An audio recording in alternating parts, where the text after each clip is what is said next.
शुभ सकाळ सांग माने जय जगन्नाथ आपण मानक पवित्र बड़ ओषार अनेक अनेक शुभेच्छा और शुभकामना।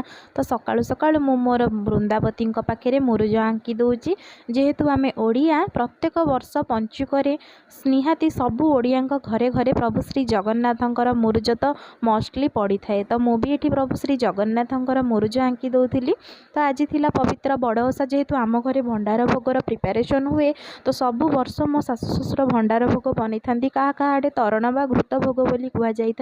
बड़ ओषा भोग हूँ बहुत निष्ठार सहित कराए जेहेतु बाबा धवलेश्वर सबुठारु बड़ ओषा ता ना मध्य बड़ ओषा।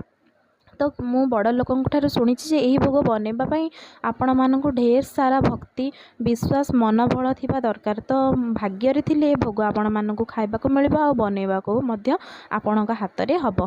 तो आमे ता भितर जाइथिलु भारी शिव मंदिर हजबैंड वाइफ दुई जन जाक बाबा श्री कजलेश्वर को दर्शन करी घरे आसी पहुँचला बेलू मु तो मोर पूजार व्यस्त थी हजबैंड पलैते ड्यूटी। फाइनाली आपण मैंने देखिपे आम भंडार भोग बनई दीलु तार मुझे भी वीडियो कर पार नी जेहेतु मोर दुईटा ओषा।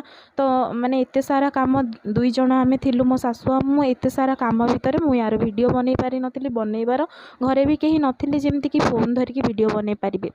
ये भोग रंधा हो सारापर मुझे भिडटी सेयार करें पूजा करदेला मो भोग नहीं जी आम घर को जेहेतु आज मोर निशा मंगलवार ओषा था। तो ये आसिक मु घरे पहुँची जाइली राति निशा मंगलवार पूजा ओषा पाखापाखि राति 10टा होता परदिन था कार्तिक पूर्णिमा। जदि आज भिडटी आपको भल लगी प्लीज लाइक शेयर सब्सक्राइब करने को जमार भी भूलें। मुझे देखा आम गाँव निशा मंगलवार ओषा केमी लगे कमेंट रे जन।